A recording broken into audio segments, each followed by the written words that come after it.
विरासत में पूरे देश में जो अब जनरेशन है तो विरासत की राजनीति करते, कोई बहुत लंबा संघर्ष या किसी का कुछ तो है नहीं। और हर आदमी को अधिकार है सपना देखने का, सीएम पीएम सब लोग हो सकते हैं। नई नई पार्टी, नई नई बहुरूपीय दल, बहुत लोग आते हैं जाते हैं, बड़ी बड़ी सपने अरविंद जी भी देखते थे। तो दिल्ली था तो कुछ दिन सस्टेन भी कर गए और आगे भोगेंगे बीजेपी तो उससे अब फिर सस्टेन कर जाएंगे। तो बिहार की राजनीति बिल्कुल डिफरेंट है। बिहार जेपी, लोहिया, गांधी, चाणक्य की भूमि रही है, मंडन मिश्र की भूमि रही है। बिहार इतने सस्ते में किसी के हाथ नहीं आता, लंबे संघर्ष की जरूरत पड़ती है। बिहार में खोने के बाद भी नहीं मिलता है।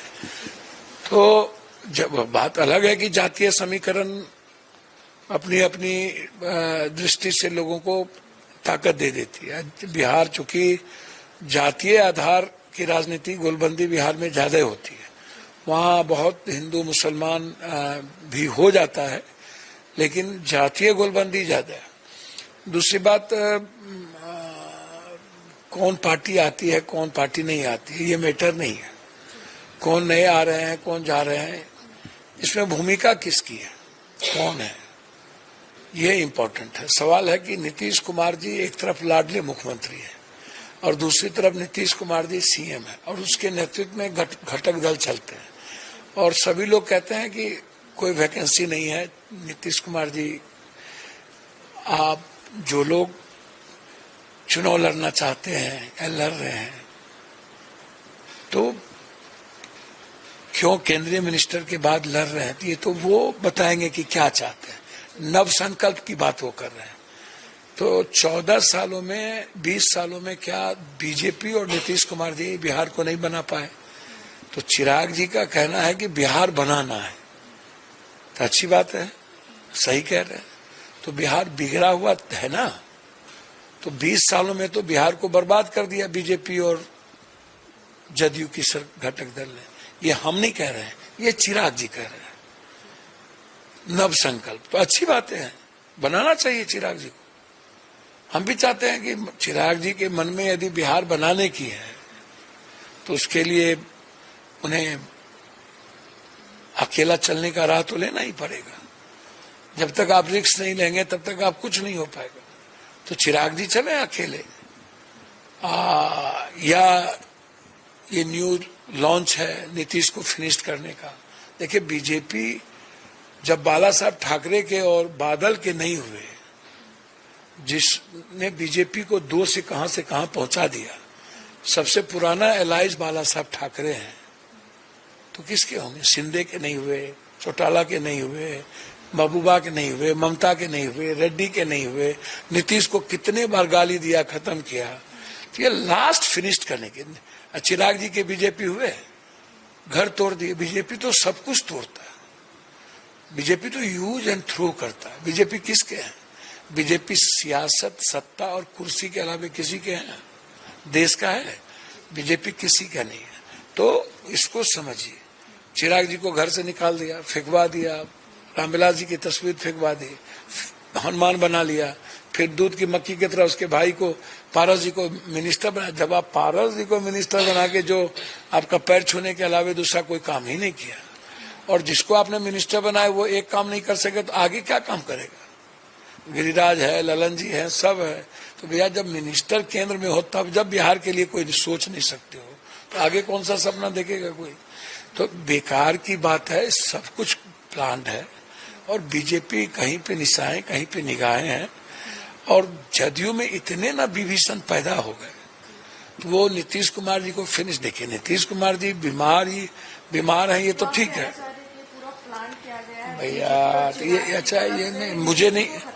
देखिए ना, ये तो बीजेपी प्लान तो करती रहती है ना, बीजेपी लंबा गेम खेलती रहती है। आप इसको समझिए। अब जदयू को यह समझ लेना चाहिए कि बीजेपी किसी के नहीं है। हम जदयू को आग्रह करेंगे, जब वो बाला साहब ठाकरे और बादल के नहीं हुए, और उसके बाद आप भी पुराना एलाइज है अटल जी के समय से लेके, और कितने बार आपको धोखा दिया और हनुमान बना के आपको ये किया, और फिर कहीं पर एक बहुरूपिया, उसका क्या है भाई? अब जो रुपया की बात आप करते हैं, उसका एक अपने जात का वोट तो दिला नहीं सकते, ऊंची जात का वोट एक तो दिला नहीं सकते। और बिहार में तो लंबे समय तक दलित, एसटी, ईबीसी, ओबीसी, माइनॉरिटीज ही मुख्यमंत्री होंगे। ईबीसी, ओबीसी के अलावे, दलित के अलावे कोई मुख्यमंत्री अभी बिहार में लंबे समय नहीं होगा। इसको आप समझिए। इसलिए कोई सपना ना देखे, कोई प्लान कभी बोलेगा मुझे नहीं बनना, मुझे चुनाव नहीं लड़ना, मुझे बिहार बचाना है, अकाबाते रहेंगे मुख्यमंत्री बनना है। तो ये बहुरूपीय लोगों की चर्चा मत कीजिए। और चिराग जी क्यों लड़ना चाहते, क्यों नहीं लड़ना चाहते, ये बात तो आपको बीजेपी से पता करना होगा।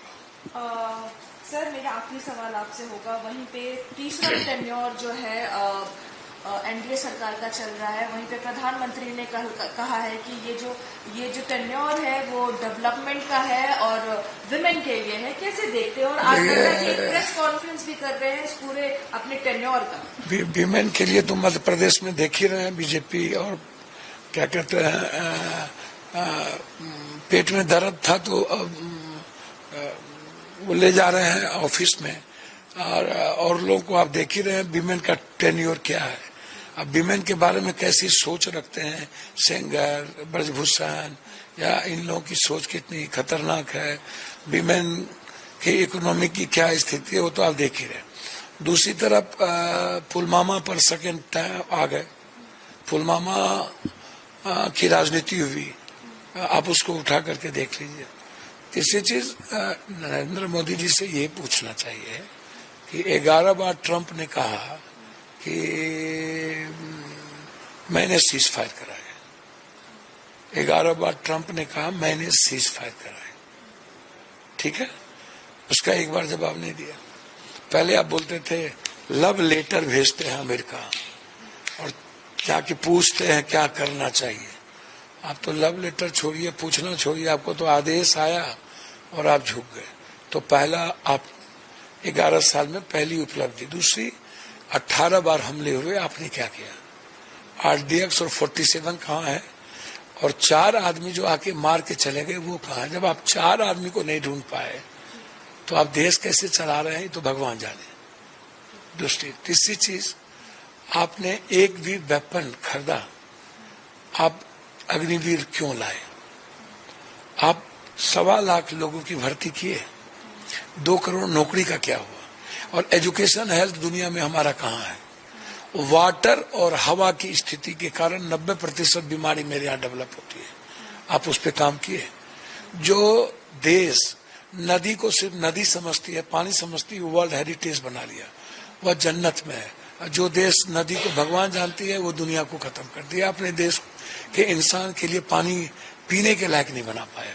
तो आप पहले उसको देखिए, कितने लोग मिनरल वाटर पीते हैं, कितने लोग ये महंगे इलाज करा सकते हैं। पूरी दुनिया मेडिकल माफिया और एजुकेशन माफिया को बढ़ावा दे। दूसरी चीज, इनके जो सबसे हेरिटेज था नोटबंदी, तो नोटबंदी के बाद कोमल लोगों की क्या हुई, मिडिल क्लास व्यापार का क्या हुआ, महिलाओं के क्या हुए, यूथ का क्या हुआ, फार्मर्स कितने मर गए, फार्मर्स की स्थिति क्या है, उसके एजेंडे क्या है, यूरिया और अन्य खादों की स्थिति क्या है, कहां पर है।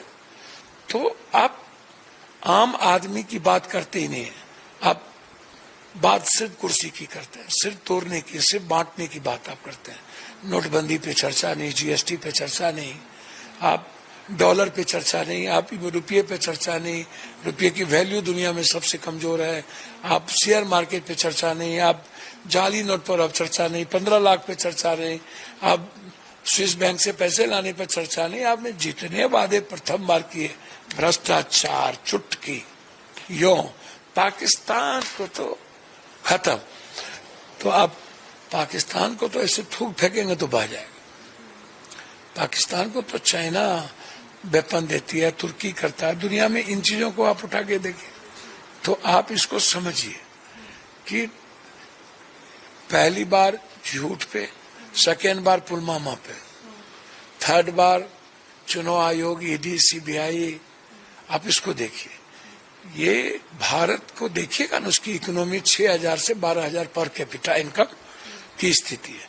न्यू कोई एजुकेशन सिस्टम को देखिए, आप तो आपने आम आदमी की उम्मीदें खत्म कर दी, आपने डेमोक्रेसी को कमजोर किया, आपने नफरत को आधार बनाया।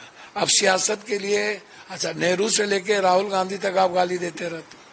अरे यार, वर्ल्ड लोहा मानती है, दुनिया को बढ़ाने में इनकी भूमिका है।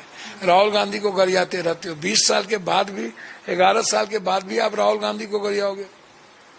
इंदिरा गांधी को आपके ही गुरु अटल जी ने कहा था ये दुर्गा है, ये चंडी है, और पूरी दुनिया लोहा मानती थी। चाइना से पाकिस्तान में जो चाइना से लड़ती थी, वो अमेरिका से लड़ती थी। अगर आप ये वीडियो YouTube पर देख रहे हैं तो हमारे चैनल को सब्सक्राइब करें और बेल आइकन को दबाना ना भूलें। अगर आप Facebook पर ये वीडियो देख रहे हैं तो हमारे पेज को लाइक करें।